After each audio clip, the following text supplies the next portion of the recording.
Número 5. Para el veneno empaquetado que petrifica la esperanza, dame agua.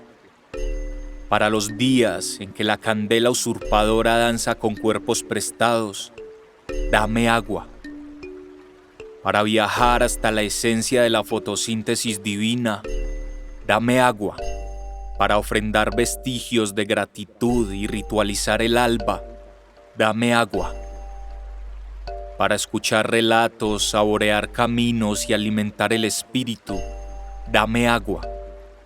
Para escapar de la miserable prisión que asigna el coordinador de casta, dame agua. Para endulzar el trago amargo que llega con la confusión, dame agua.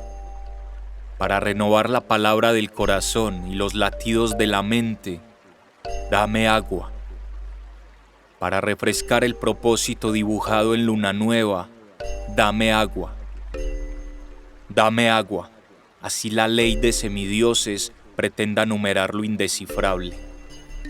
Agua.